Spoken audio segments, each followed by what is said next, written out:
this loud enough? Okay, everybody. Get some water for everything. Sit down, and we'll go ahead and start. So, this talk is, you're not going to learn anything practical in this talk.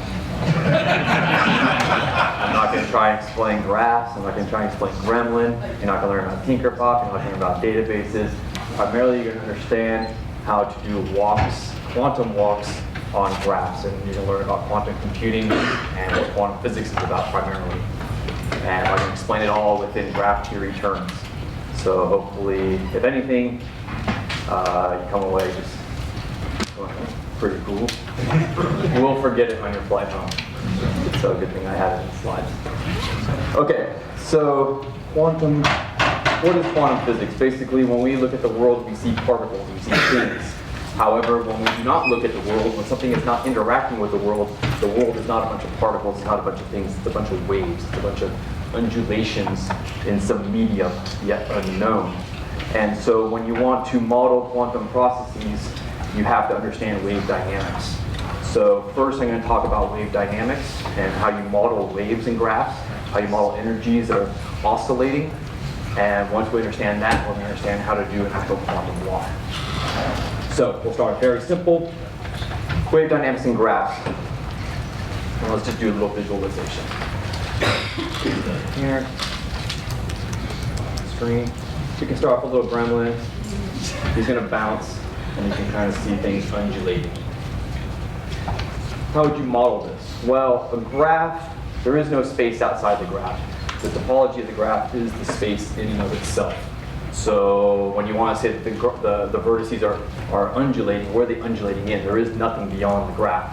So how do you model something like an oscillating vertex, a vertex in which energy is going up and energy is going down, some amplitude around some mean or some base energy state? And so the way to do that is to understand how energy is flowing through that vertex over time. So over time, how much energy does a particular vertex have? The problem is traversers, the things in which move energy or propagate across the graph, are indivisible objects. There are things. So you say, okay, well, there's a traverser, but it's an object. How do I make it indivisible? How do I piece it apart and diffuse it through a graph so I can represent energy at different values? It's not always just 1.0. Moreover, how do I represent negative amplitude, a negative 1.0 energy? So when you have something going up, that's a plus 1, that's a negative 1. So how do I do that? And so in Tinkerpop 3, Gremlin introduced the concept of a Gremlin sack. So while the traverser itself might not be divisible, he carries a little sack with him. And this little sack is like a bag, and he has an object. And that object can be anything. And so for our simulation in this initial part of the talk, we'll be talking about him carrying a double floating point number. So let's not worry about the algorithm, but let's just go ahead and show how this works. So we have a gremlin with a 1.0 energy sack sitting at this particular vertex. And so I have this little dot graph schematic kind of just showing you initially what this wave will look like. But again, that doesn't exist. This is just to help you visualize. So at the next step, the energy can split like this. Half of it goes one way, half of it goes the other way. Realize that the total energy in the graph is still 1.0. Meaning the total amplitude. We have not lost any energy to friction. We've conserved energy throughout the system. And we can split it again. And notice that when we split it, 0.25 energy goes right, 0.25 energy goes left. However, 0.25 went right, 0.25 went left, and 0.25 went right. So we have some constructive interference in the sense that we have a 0.5 now in the middle.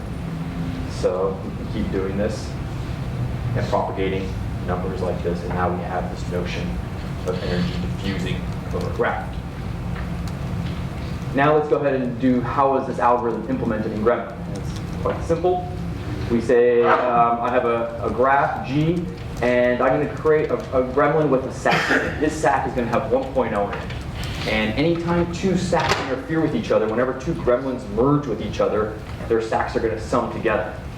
And I'm going to start this gremlin off on vertex 3. So I create a gremlin, vertex 3, and he has a sack of 1.0. And now for 3 times, I'm going to repeat this process 3 times. I'm going to go ahead and create 2 splits. One split is going to go left, and one split is going to go right. However, the guy who goes left, his sack is multiplied by a negative 0.5, and the guy who goes right, his sack is multiplied by 0.5. Have we done it more than 3 times? No. So we repeat the process again. So now those guys split again. And again, we get the constructive interference in the middle. So the end traversers at 0.25, 0.25, and the guy in the middle has 0.5. Maybe the mathematics just kind of get that. You can see how these numbers sum up.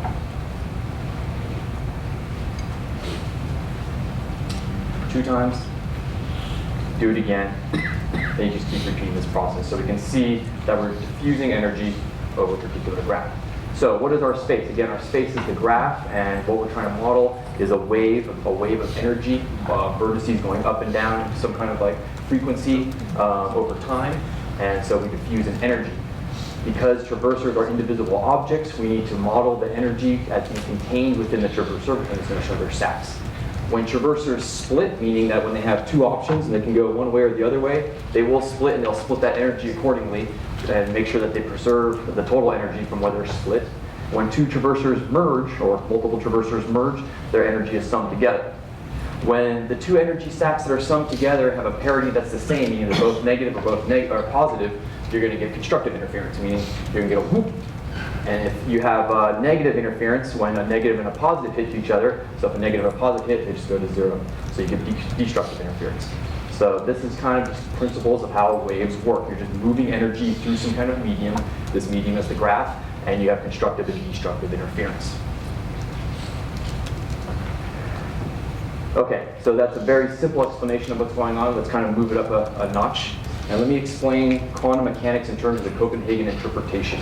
So there's multiple interpretations of quantum mechanics, primarily because no one understands what's happening in between analyses of the system. So a system can be set up, and then as long as nothing's disturbing that system, something happens. The moment we disturb it by looking at it, it goes back to being a particle kind of a system. And so no one knows what happens during this stage when no one's looking at the system. And so because of that, there's been multiple interpretations of what's going on. The most popular is the Copenhagen interpretation, or perhaps the first interpretation of what was going on. And you might hear words like a wavefunction collapse. You might hear like consciousness comes in and kind of affects it in some way. There's other interpretations, such as the multi-world interpretation, that the universe just keeps splitting and splitting and splitting, and there's just millions of unlimited amount of versions of us. Every time there's a decision we make in our lives, one version goes this way, one version goes that way. There's a pilot wave theory of Bohm, which basically says everything in the world has a pilot wave that associates with it. So while it might look like an object, I'm actually undulating and I'm moving in a medium. So there's various interpretations. Let me just go ahead and explain the Copenhagen interpretation, because that is actually how the semantics of the Copenhagen interpretation map very nicely to how Gremlin as a traversal machine executes. So here, let's take this little toy graph. 6 vertices connected as such. And let's take our traversor, our particle, be a little gremlin. And so in gremlin, you can do g.v0. It basically says I want to put a particular gremlin at vertex 0. And then I can say dot out, meaning take one step out. When I take one step out, the gremlin now is at vertex 0, is now at vertex 1. Here is where the function step happens. What do I do when I do a dot out again? Now the gremlin has choices. He can either go to 2 or he can go to 3. What does he do? Yes. He goes yes, yeah. When there's a fork in the road, he takes it. And so in graph computing, there are 2 legal paths, so both paths are taken. And this is what we see every time gremlins and gremlin have to make a decision. They make both decisions. They just split. So you get a clone of the object in essence. In physics, if we were to do this, this would violate the conservation of energy, meaning we've created 2 particles from 1 particle. And this is not allowed. We've created matter out of nothing.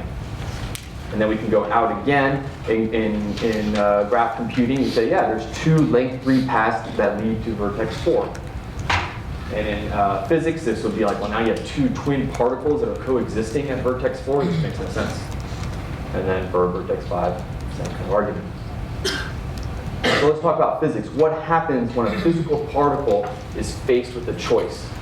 So if you have a particle at this particular point in space, and it can go either 2 or 3, what will it do? Interestingly enough, it does take both options. And you say, well, that violates the concept of conservation of energy. this indivisible particle divides, and it actually doesn't become a particle at this point, it becomes a wave. And so while we can't see that there are two particles, one at vertex 2 and one at vertex 3, the moment we go to look to say, hey, where are you, particle, we get something called a wavefunction collapse, meaning that we only see the particle either at vertex 2 or vertex 3. And then you may ask, well, if you only see it at vertex 2 or vertex 3, why do you even say it took 2 paths? It obviously just took 1. Randomly it took 2, or randomly it took 3. And the reason we know that it actually took both paths is because of something called wave interference. And so we can infer that actually both paths were taken, even though every time we look at the system, only one path is ever seen. And this is the kookiness of quantum mechanics. And what's interesting about this is, what do I mean by a particle? And so particles, when we see quantum behavior, we typically see these in photons, we see these electrons. However, there's a group of scientists who are becoming more adept at putting things in what we call superposition, turning things into waves. They're actually becoming better and better at making sure the system doesn't decohere, meaning the system doesn't get observed, it doesn't get friction from the environment, it doesn't interact with the environment, to the point where they're starting to put bacteria into superposition, where a piece of bacteria can take multiple paths, multiple options. So we're starting to see that as long as something doesn't interfere with the system, if it's kept in its own void, it goes into multiple directions. It takes all options. And so prior to observation, when we first start off with the system, we see a particle, we see a thing. Prior to observing it, it turns into a wave, and then when we go to observe it, it becomes back into a particle. And again, there's other interpretations of quantum mechanics, and we'll splatter them throughout the talk. So the most important concept in quantum mechanics now is, yes, okay, this particle can go both ways. And we say, well, how do we know it went both ways? Well, because this concept of the wave function. So what is the quantum wave function? What we see is that when you start a system off, I'm going to take an electron, a proton, I'm going to put it at a certain point in space. It is a thing, it exists, it's unique. The moment I stop looking at it, or nothing's interfering with it, it goes into a superposition, and it becomes a wave. And then when I go to look at where it is, I shine light on it, it collapses back to an individual particle. And so we can actually observe the first state of a particle, and we can observe the end state of the particle. However, we infer that these things are happening, that there is a superposition, that there is a quantum wave going on. So let us do a true quantum walk, and this has been done in the labs many times with particles, but we can simulate it with graphs, and we can simulate it with GraphDayTexas quite easily, actually. So let's take a 101 vertex line graph. So this is a graph that keeps going on to vertex 101, or to 100 and down to 0 on the other side, and the center of the vertex is being vertex 50. Now we're going to put a little gremlin here. And this gremlin sack now is a vector. It has a 1, 0 in this vector, an array. And what we're saying is it has a definite location right now. This particular gremlin is at a particular point in space. And now it has this thing called a potential, or a spin, or a trajectory, or an emphasis towards. And we're saying that it wants to go left. It has this tendency to go left. It's spinning in a certain direction. And that's projecting it towards the left part of the graph as opposed to the right part of the graph. In the article, we call this traversal superposition as opposed to spin. It makes more sense when you think of the gremlin on a particular branch of the traversal. He's on the left branch or he's on the right branch of the traversal. In physics, they call it spin. And so you can say, okay, at this particular moment, this time frame 0, where is the gremlin? Or where is the particle? And the way to figure this out is basically to figure out how much energy is at any one wave. And it's actually the square of the total energy at the particular point in this vertex. So 1 squared plus 0 squared equals 1 squared. So the probability of seeing the particle at vertex 50 at this point in time is 100%. But now let's act like we don't want to see it. What happens next? The gremlin goes into a superposition. And so there's these operators, and they're called unitary operators. And a unitary operator guarantees that the total energy in the system is always conserved. And so if I multiply this 1, 0 vector by this particular matrix right here, this H matrix called the Hadamard matrix, I'm going to get a vector that looks 1 over square root 2 over 1 over square root 2. So in essence, even though the particle is tending to go left, he can also go right. So part of him is going to go right and part of him is going to go left, while still conserving the total probability of the system. Left particles going left and right will keep their sign. Right particles that go right will flip their sign according to this particular operator. There's multiple types of operators, and I'm keeping it very simple using ones and negative ones. This is the only unitary operator that works in this operation. It's not a complex number, it's a real value number using ones and negative ones. So we can keep the math very simple. And so the math works out like this. When you multiply this vector by this matrix, ultimately you get to this 1 over square root of 2. Bear with me. Now his vector looks like this. This is called the coin step. We have put the gremlin into a superposition, and now he shifts based on that superposition. So the left aspect of him goes left, and the right aspect of him goes right. So we can see we projected out that left component, and now it's 1 over square root of 2 comma 0, and the right component 0, 1 over square root of 2. And then you can say, okay, what is the probability that I'm going to see this particular, where am I going to see the particle if I was to look at it, shine light on it? And you just work out the math. 1 over square root of 2 squared is 0.5, likewise. And so if we look at the plot, what is the probability of us seeing it at vertex 49 or 51? It's both 50%. There's a 50% chance that we're going to see the particle there. We do it again. We do another a shift step. We get now constructive interference here. So the potential going left and the potential going right is now going to merge back onto that vertex 50. I run the probabilities, and now you can see that we have a peak now at vertex 50. I do it again. And now we get some deconstructive interference. Deconstructive interference happens over here because of the negative sign. Everything spinning right tends to go negative. So when it superimposes on itself at 51, we have a cancellation. And we look at the probability here. And so we can just keep running the simulation, and we can see the probability of where we're going to find this particular gremlin. And so let's go ahead and fast forward to iteration 50. And at iteration 50, this is what the probability distribution looks like. So the wave function is some undulation of negatives and positives in this vector plane, but when I square those numbers, I can turn it back into a probability distribution. So here's our probability distribution of where the particular particle is going to be. And so when I shine light, when I perturb this system with light, what happens? In essence, I sample this distribution. This is where quantum physics leaves us. We know that there's a probability distribution because every time we sample, we just build up that probability distribution. So we know that there's going to be a high probability we're going to see the gremlin or the traverser or the particle at vertex number 16. Everything collapses. And when it collapses, now we have a 100% probability we're going to see it there. Again, we went from a classical system to a wave system back to a classical system. And now we're back at 100%. We could have seen the gremlin at vertex 12. Again, this is a probability distribution. It's very unlikely we would see it here, but there is some probability there. So when we sample, there is a probability that we'll see the particle at that particular point. However, we would never see it at vertex 50 or 51 because there is actually no wave energy at that particular point in space. And so how do we model this with gremlin? It's quite simple. Here's the code right here. In essence, we're going to go ahead and create a gremlin with its SAC being 1, 0. So we create an array, 1, 0. That's our vector. That's our energy vector for this particular gremlin. And then we have the SAC sum operator, which just is entry-wise addition.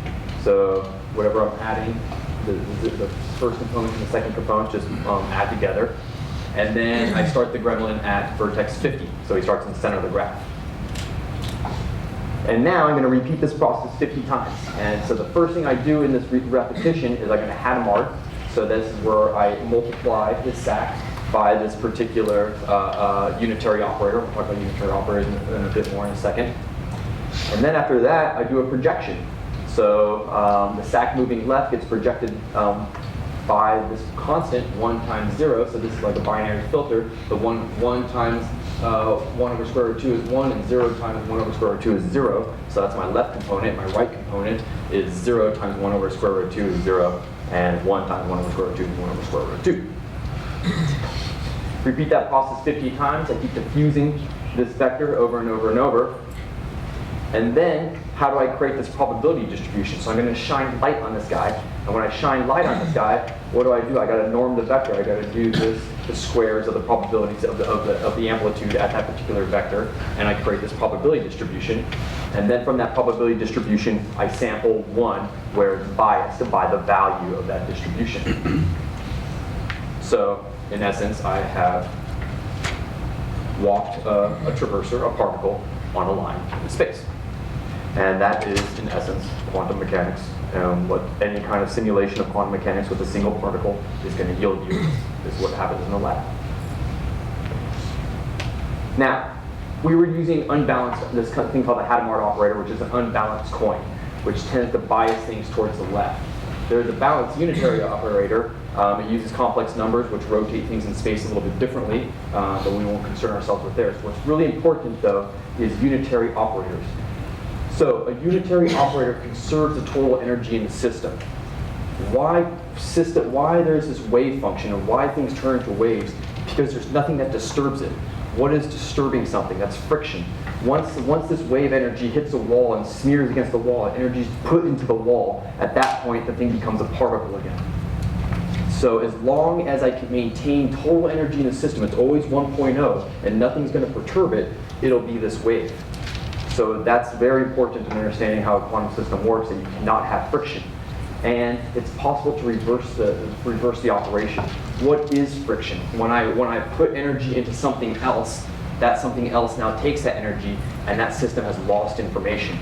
And so quantum mechanics is all about no information loss. And in fact, quantum computing, quantum gates are reversible gates. No heat is lost. If you have a quantum chip, there is no heat generated from that chip. Because once you generate heat, you've lost information. Once you've lost information, you've caused decoherence. Once you cause decoherence, the wave functions collapse and you're no longer quantum computing. So all quantum operators are heatless operators, meaning they conserve energy, they have to, or else you're going to collapse that waveform. And it's so important to not collapse that waveform because you get this parallel computation. All those little gremlins. There's one particle, but it's diffused, and now I can do multiple parallel operations, and we'll talk about that. So in matrix notation, if I say I have a unitary operator and I multiply by its conjugate transpose, just think of it as transpose. This is the reverse of the operation. I get the identity, and that's the whole point. Is you have to make sure that you can reverse this stuff, and you always conserve that energy. This is what is really cool. So if I was to do a classic random walk on this line, starting at vertex 50. So a classic random walk is, I put a traversor at vertex 50. He can go randomly left or he can go randomly right. He goes, okay, I'll go left. And he goes, okay, I'll go left again. And he goes, okay, well, I'll go right. Then I'll go left. And then I go left. And then I go right. And I go left. And he does this for 50 steps, 50 steps. The probability of where you're going to see him is this right here. Where on the variance of that distribution is 7.07, meaning you're going to see that classical traversor within 7 steps of vertex 50. So a classic random walk on a line is typically going to be around vertex 50. With the with quantum mechanics, which is really nice, is that when you do that same one random walk, and we're using our Y operator now, so we have a balanced distribution, look at where you're probably going to see that particular walker. So a random walk, a quantum random walk is going to explore more of the graph. And the reason it does this is because of interference. The moment that there is a lot of activity right here, it starts to cancel itself out. And because of unitary operators, meaning I have to conserve that energy, the moment that the probability drops right here, it has to go up somewhere else. So it tends towards novelty. It tends towards places that it hasn't seen. Because once it starts to reverberate in places that it's seen, that probability starts to get pushed down, and because of the unitary operator, we can't lose friction, we can't have friction, we can't lose information, that probability needs to go up somewhere else, and it's going to go up on the sides. So you can walk a lot further with a quantum walk versus a classical random walk. Now, we're going to do a simulation that I'm sure this is most of you have seen this in some sense. This is what started quantum physics when they started realizing how does light work and what happens when light is shot out as a continuous stream versus light shot out as a photon. So Thomas Young did this famous experiment in the 1700s, 1800s time period, and it looks like this. He wanted to know whether light was a wave or a particle. And so he created a simple experiment where you have this kind of film right here that can detect light. It'll get brighter or darker, or if it's dark and it gets brighter if light hits it. And then he created this slit screen. So if light hits here, it's going to get absorbed by the slits, or light can only go through these two particular slits. The walls don't allow it to go through. And then he has a continuous light source, this being a candle. So he's going to say, okay, I'm going to put this candle here. I've got this slits right here. What is the pattern that's going to look like on this particular film? His hypothesis is that he believed it was going to be a wave. And he goes, well, if light's a wave, what's going to happen is there's going to be constructive and deconstructive interference. So this energy is going to propagate out. It's going to hit these two slits and then emanate from those slits. And where the emanation from those slits touch each other, you're going to get some kind of interference pattern. And if it hits at the right spot, you're going to get constructive interference. And so he thought he was going to get some peaks like this. And in fact, he did get these kind of peaks. He saw refraction patterns similar to water waves. So he goes, oh my God, it's just like water. And this is where the concept of ether came around. And he said, okay, so we know that energy propagates through some kind of a medium. We know that sound goes through air. We know that waves go through water. So what is light going through it? And he said, well, there must be something that we don't know, and we call it the ether. And this is what's vibrating when light is being shined through it. And so it wasn't until, I don't know, early 1900s, and I guess start of quantum mechanics is like very much like in 1915, 1920 kind of scene. And they have been able to control light a lot better. We don't need to have a candle. I can emit one photon of light, the most minuscule amount of light that's possible before it's even considered anything else. That's like the limit of what amount of energy I can possibly release and still have it be light. So he goes, okay, well, I'm going to do the exact same experiment, but now my source is just going to emit one little particle as opposed to a continuous stream. And he's asking himself, okay, now what is this film going to look like? And he says, okay, well, I believe since I'm shooting bullets, in essence, I'm shooting like particles, that what the interference pattern or what the pattern on the screen is going to look like is that there's going to be a 50% chance it goes to the left slit and a 50% chance it goes to the right slit. And most of my energy is always going to build up here in the long run behavior. I'm going to get these two little humps. Just like shooting a gun through a slit, it's just going to hit directly behind the slits. So he ran the experiment. Okay, shoot photon 1. Popped out right there. He says, shoot photon 2. Popped out right there. 3, 4. Let's go ahead and fast forward. So at photon 20, he's like, wait a second, there's something weird going on. I'm actually getting the same interference pattern in the long run. And so what he assumed was that when I shoot an individual photon, it has to take both paths. It's splitting itself, it's becoming a wave, diffusing through both slits, and then when it hits the screen, it localizes itself based upon that probability distribution generated by the wave function. And so this is where they said, oh my God, this is a whole new phenomena. There's no such thing as particles. Particles only exist because we interfere with them. The moment we're not interfering with them, they're going in every potential direction. That's where you get the multi-world interpretation, that the world keeps splitting. And when a particle goes left and a particle goes right, there's one world where a particle went right, and there's one world where a particle went left. And the Bohm interpretation of quantum mechanics is called the pilot wave theory. In essence, a particle has a little wave that goes around him. And while he might be going down here, his wave energy is going down here and might push him in one particular direction. And there's problems with the Bohm theory because of entanglement that they can't solve yet. So while it looks really nice, you say, okay, fine, there's a particle and there's a wave around it. And while the particle is being bounced towards one direction, this wave energy is going to come around through the other slit and affect it. And it's very nice for single particles, for multi-particles. There's no good explanation for how entanglement works. And that's another thing that we won't be talking about. And so in Gremlin, this is very simple to do. We can say, okay, well, I want to do the exact same experiment, so let's go ahead and create a lattice. Don't worry about the colors. The colors mean nothing. I just want to highlight certain points. This particular vertex is where we're going to start our Gremlin out. Notice that our slits, what our slit is basically a cut of the lattice. We just cut out the edges right here. And we leave the edges here, cut the edges out there. So now we have 2 slits. And then our photoelectric film on the top, the thing that's going to be registering where the wave function collapses, is going to be on the top. And so we're going to do something along the lines of this. We're going to fuse an energy distribution, and then all of a sudden collapse it back to a single particle. And then the answer that we're going to get is going to look like this. And this is actually what Gremlin gives us when we do this particular traversal. So this is a pretty nasty looking traversal, but it's actually very self-similar. There's a pattern to it, so bear with me. There's 4 degrees of freedom that the Gremlin can do. You can go left, you can go down, you can go right, or you can go up at the lattice. So he's got 4 options. And so his energy vector of how he's going to superimpose himself, or how much of him is going to go left, right, up, and down, is now represented by a 4 vector. And we're going to say the third component, the 1, meaning he's tending to go up right now. And again, when 2 vectors, when 2 stacks hit each other, they're going to sum, entry-wise sum. Very simple. And we are going to start on vertex 10. So that's our single photon of light down at vertex 10. And now we're going to repeat. And so the superposition, the unitary operator we use is called a Grover coin. If you multiply R by R transpose, you get the identity. And what's really interesting about this coin, first of all, it's just using normal numbers, and I'm using complex numbers, so it's easy to interpret.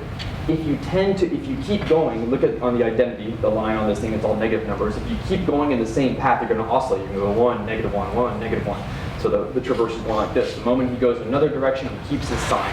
If he keeps going on that same direction, then he goes 1, -1, and then -1. So you just have these kind of oscillating gremlins going like this in all directions. And so we're going to diffuse the wave in 4 directions on this lattice. We can go left, right, up, and down. There's this component right here. This is I discussed in the article. Is how do you deal with walls? So this lattice is walled. I mean, there's on the walls and as well as the slits. What happens when it doesn't go perfectly through the slit? It's one of the barriers. So we need to reflect that energy. We cannot have any friction.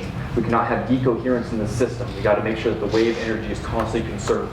And so I'm not going to discuss it here, but that in the article we discussed how you do these kind of flips and how you reverberate energy in the system. And then as before, once we've done this 22 times, 21, there's 22, 21 just doesn't give a nice splatter. We need one more step. So that's why we do it in 22. How do we generate the probability distribution and collapse the waveform by sampling? And so this is a quantum walk on a bounded lattice, and this produces the same experimental results. And of course, there's variations. You can use different coins and where the light source was, and on this experiment and whatnot, but produces the same results that we get in physics.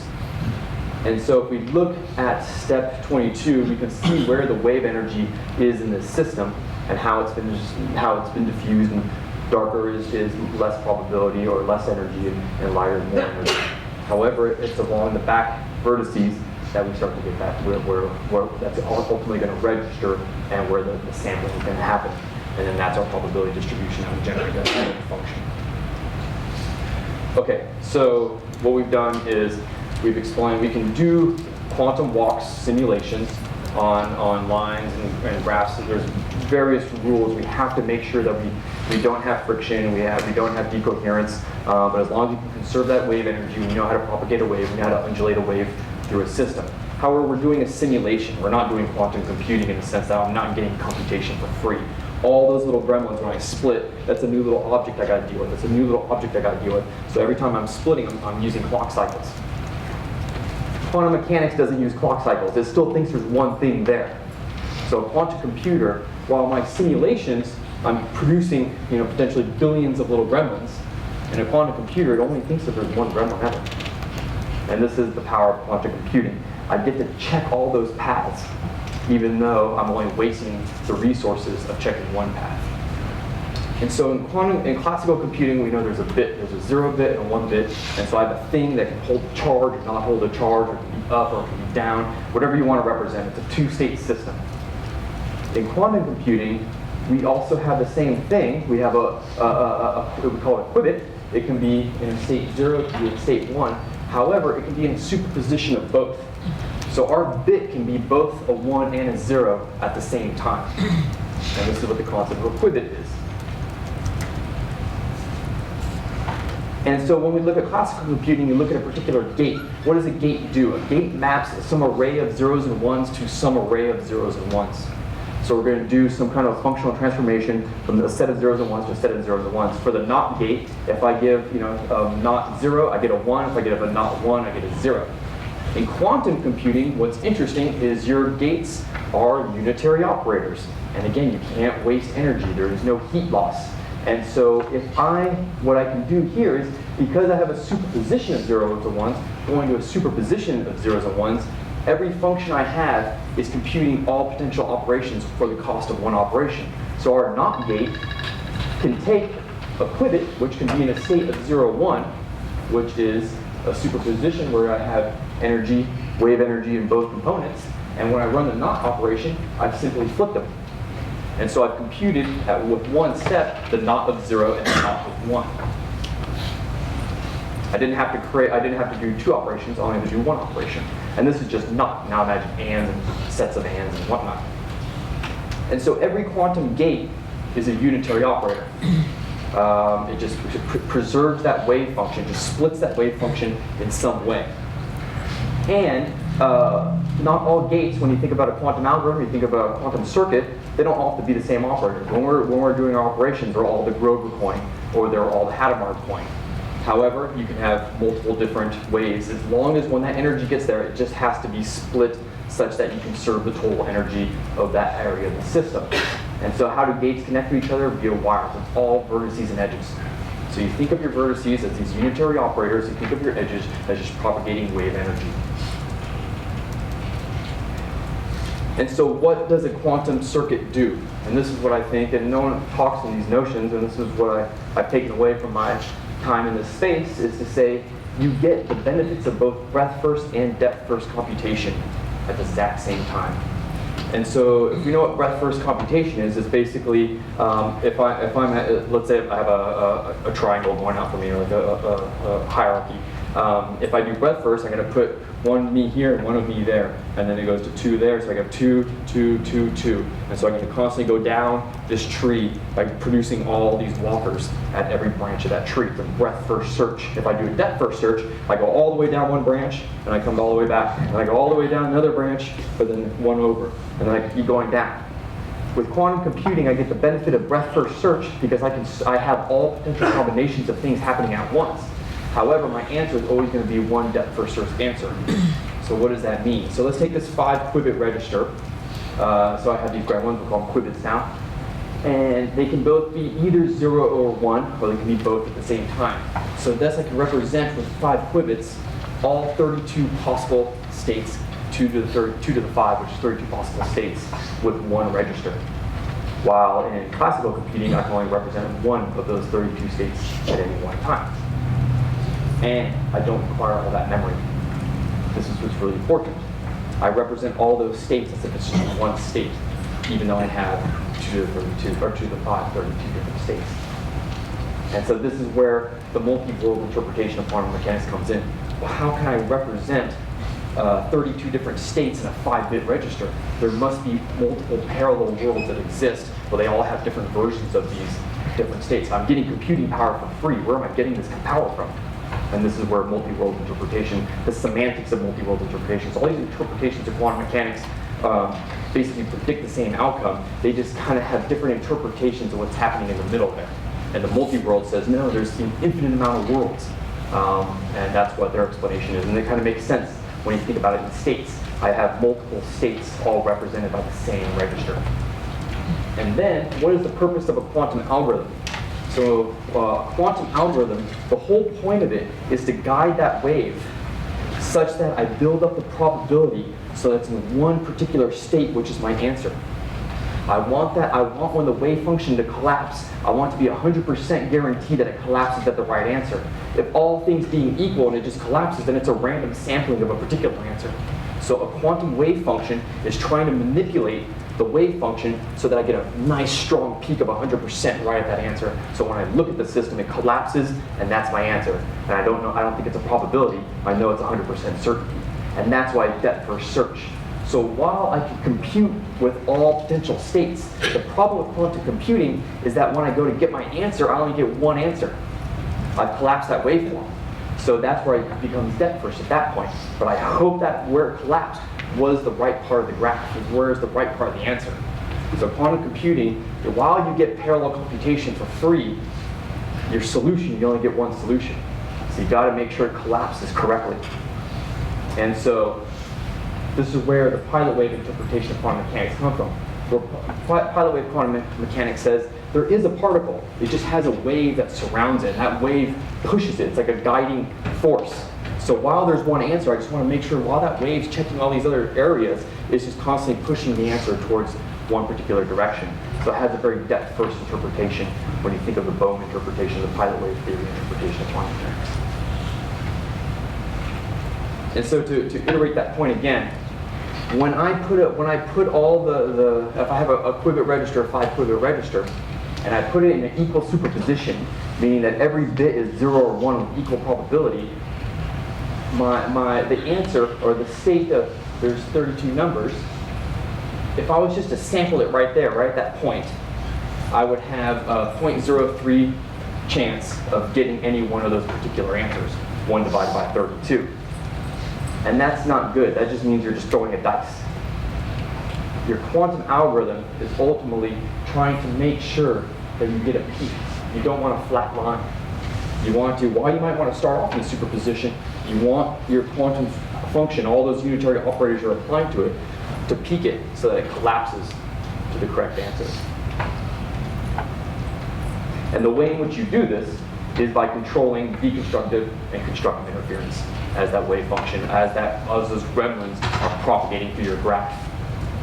And what I mean propagating through your graph, so when we look at quantum graph computing, well, your quantum circuit, your structure, the thing, your graph, is a bunch of unitary operators connected to each other. And then your process, your traversal, all of computer science can be described as structure and process. You have data structures and you have algorithms. Well, our data structure here is this quantum circuit. It's a bunch of unitary operators connected to each other. And our process, our algorithm, is this wave function that we're diffusing over that particular graph, such that when we look at the graph, it's going to sample to the right vertex. And that's our answer to our question. So, thank you very much. That is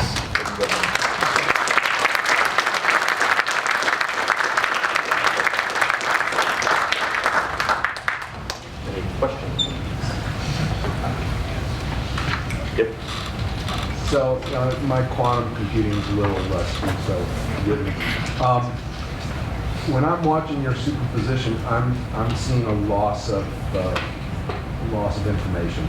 Okay. It seems to me that you're not losing it if you're getting the results. So I'm clearly not,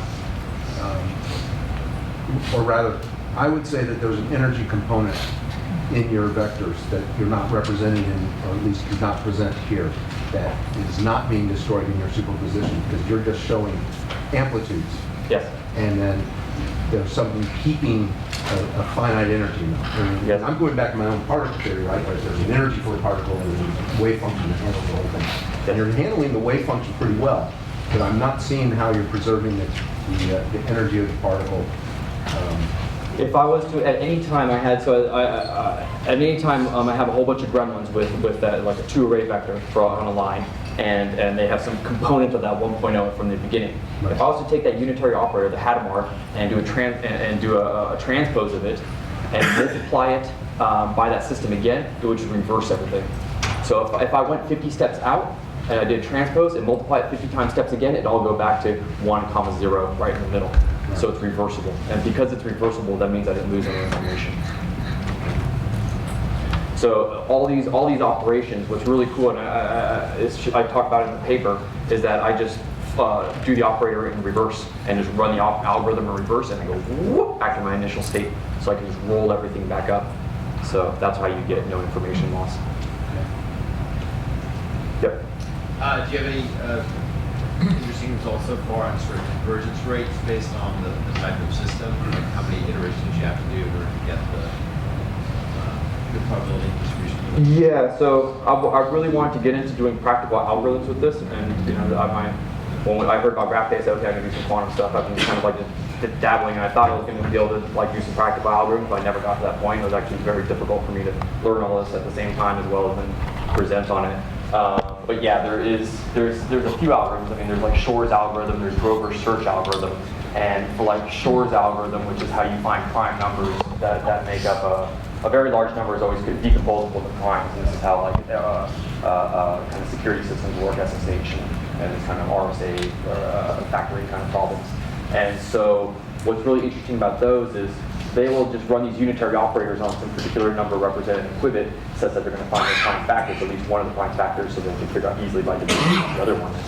And they need to make sure if you run it too many steps, then what, it's going to be going, it's going to be converging, go to 1.0, and you're like, okay, sweet. You cannot look at that, so you just have to know theoretically that you're about to get a peak. If you do one more step after that, it starts to break apart. So there's not like you kind of converge and it just sits nicely. It's you have to really time when you're going to look at the system. So the Shor's algorithm, which is like the holy grail of quantum computing, where it's like, wow, we can factor numbers that are NP complete, like or not NP complete, exponentially takes amount of time. We can do that extremely fast. I forget what something a little bit worse than linear, but we can do it extremely fast. They just know that it's not as simple as just saying, okay, it's going to converge now and look. You have to time it perfectly, or else that wave just starts to break apart again.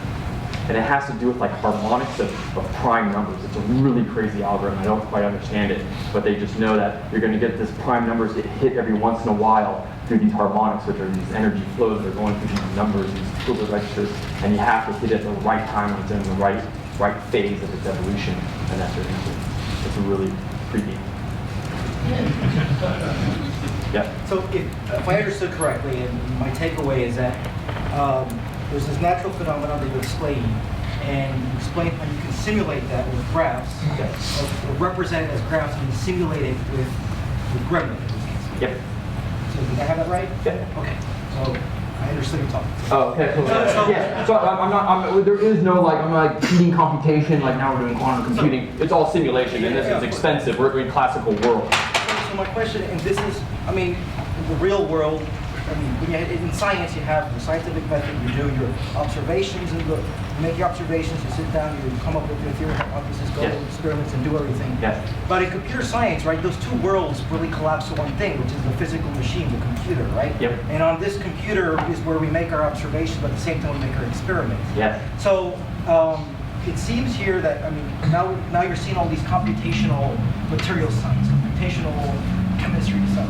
Okay. So what are the things that we can now do computationally using this type of simulation where I don't have to go and set up the lab and everything? Exactly. What's really cool about this is at every time step, I can create that probability distribution. If I wanted to create the probability distribution of the wave function, I'd ultimately be collapsing it. And so in physics, if I want to, at every step of my line walk, I was showing you what the plot looked like, and I show you what the plot looked like. You can't do that in physics. All I can show you what the plot looks like at the end and at the beginning. And so then they have to infer through massive amount of experimentation what that distribution was doing over time.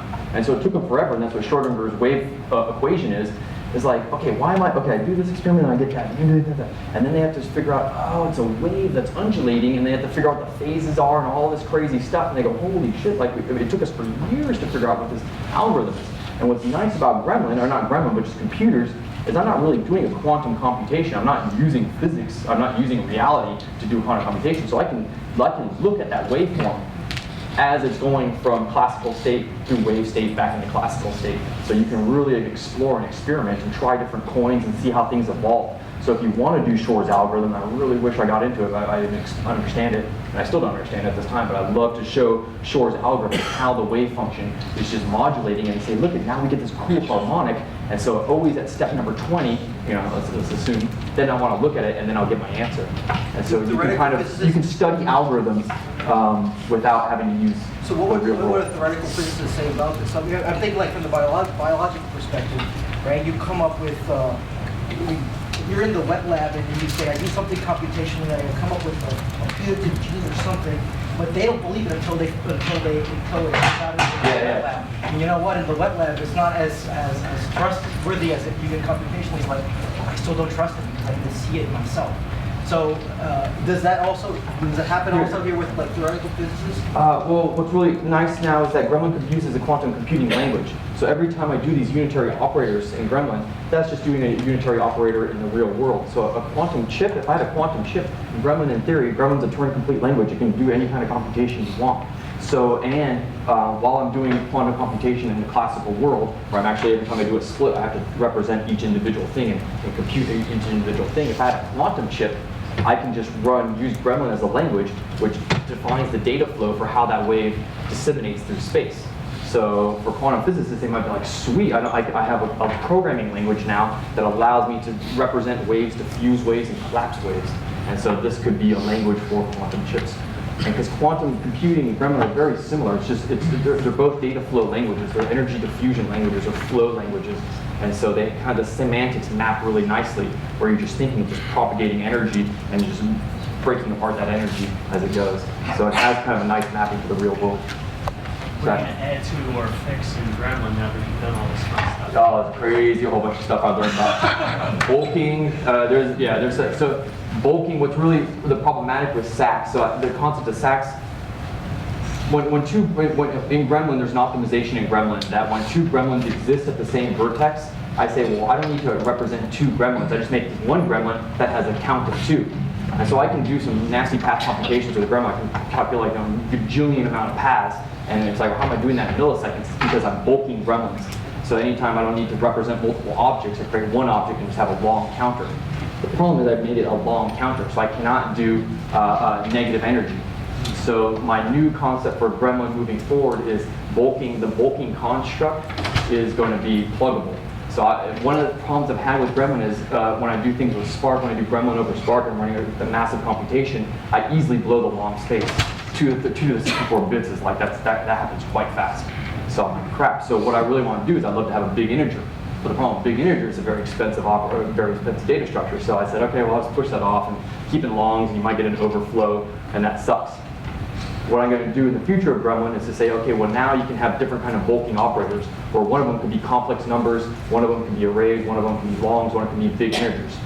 What's another interesting I discovered when I first was doing this stuff, and the reason Jen's on this paper, Jen's my wife, and the reason she's on the paper, she figured out what I was doing wrong in the algorithm. What I was learning was that when I was propagating energy, I didn't know how to get negative values. And it was all through these long kind of computations. What I realized that if I made that lattice big enough, that I would blow long space, and when I blew long space, it went negative. So what I was thinking was, I think what happened is that the real world has a fidelity issue, doesn't have enough bits to represent how much energy is in a space, and that's why energy undulates.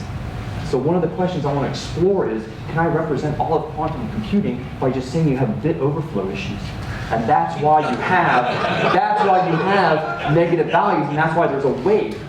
It's because it's actually a computer we're running on, and you get a negative value because of overflow in the long space. I'll drink the gas. Yeah. I'm not a qualified chemist, but I asked what about the quantum computing qubits that people actually made quantum computers using finite number of qubits. Has anybody been to the actual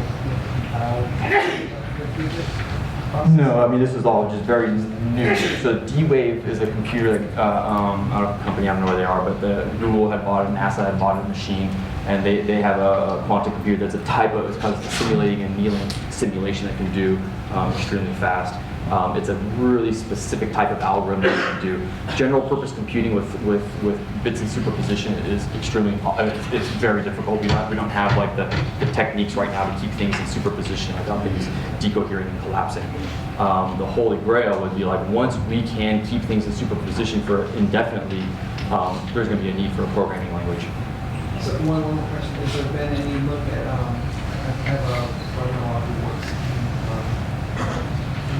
works on particles, looking at bacterial groups moving in directions like particles move in directions they propagate. Is it the same principle you're talking about the observable state? So the bacterial we're all moving in similar directions, observed signal.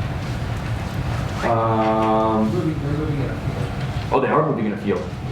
They'll What's your- occur- One particular bacteria or multiple bacteria? Oh, multiple bacteria. Yeah, I mean, so all this is fields. I mean, that's what we're simulating are just fields. I don't know your particular line of work. What there is somebody, and I can give you, I don't know his name, I can look it up, but there's one guy who knows how to put a piece of bacteria into superposition so it can interfere, just like the continuous light source of the candle, that's the herd, like you're saying, multiple bacteria. And then you can say a single point, well, it still acts like a herd. And so this guy who can put a bacteria, it's all this weird stuff about just how 0 degree Kelvin and blah, blah, blah, blah, blah. I mean, it's just a lot of like machinery, but he can put a piece of bacteria so that it interferes with itself and might have the exact same patterns as the herd patterns in different particle systems. And that, I mean, there could be a huge overlap. So if you're interested, email me and I'll ping you that guy's paper and send it to your brother. Cool. Yep. So in answer to an earlier question, I think theorists would welcome this as a computational framework to simulate quantum circuits, most notably because of the distributed aspect of this. Those problems you're talking about are super exponential in size. When you're talking about a number of qubits, you're talking about usually 2 to the number of qubits is the dimensionality of the problem. So in previous simulations of all this stuff, you blow up in space like crazy in no time. Yep. So you were happy to do 6 qubit simulations of some of these algorithms. But if you can do it in a graph, a distributed framework like this, you can blow that up. No, check this out. So what's really cool is that when you look at how, if I take a lattice, and once, because of how bulking works in Gremlin, when 2 gremlins come together, they'll superimpose to each other, and either the energy will go up or the energy goes down. So at the limit, the amount of gremlins that you actually have to represent is the number of vertices in the graph. So you think of a whole bunch of gremlins just covering that graph, and there's like a rubber sheet going up and down, up and down. So you can model that wave function without having this exponential explosion with all these different paths, because it's just one, they keep just propagating energy back and forth to each other. But even if you do, the tools that people have used to do this before don't distribute like a nice graph. Well, yeah, that's what's really cool. So if you do this like on Spark, so Gremlin, what's really nice about Gremlin is that it compiles down to OLTP systems or OLAP systems. So it's the exact same query language. If you want to have like a billion-edge graph or a trillion-edge graph, you can just load that up into Spark, and what happens is you're going to have a trillion little gremlins that are just going to be undulating in one space, and that's actually a very easy computation. That's not too hard for Gremlin to do. So I can do very large spaces, very complex wave dynamics.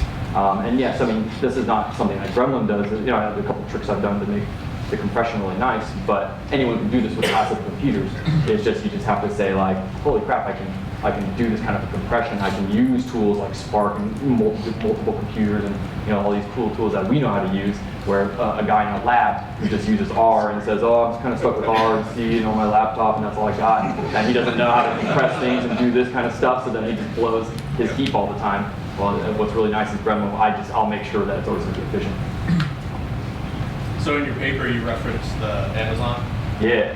and that's where you have the 1 trillion. That's probably internal to them, proprietary. Is there any? No, they released share it. with that? Or? Yeah, I don't know much about it. So their invoicing network, what they have, it's like their Fulfillment? what's that? Oh, fulfillment network. I might be lying, but I think what it is it's basically anytime someone orders something, and then what delivery truck it's going on and when it was delivered, it's just kind of their keeping state of packages being delivered. That graph is close to 1 trillion edges, and they represent that in Titan, and they use Gremlin to make the packages. Do you know what else they use? Spark? Or? No, because OLTP, so they're running multi-process. However, they just upgraded Tinkercad 3, which now provides a lot of Spark computation, and so they actually released Titan over DynamoDB, which is what they use to represent all that stuff.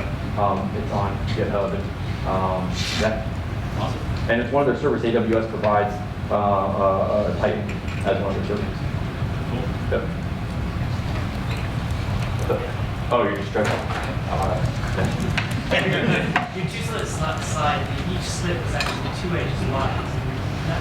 Okay, so If I pulled the source back a little bit further, or if I made the slits this big, or if I put the slits together or this far apart, or use a different point, I get different interference patterns.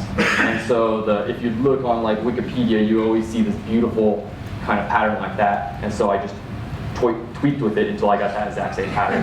Because I mean, that's how it is. I mean, certain particles are going to do certain things, and I don't know the distance and whatnot. So it was just me just fudging with the structure to make sure I got the. So when you go into Wikipedia, you go what, and you go, oh, that's the same pattern. But they always get that interference pattern. But sometimes the peak would be inverted or something like that.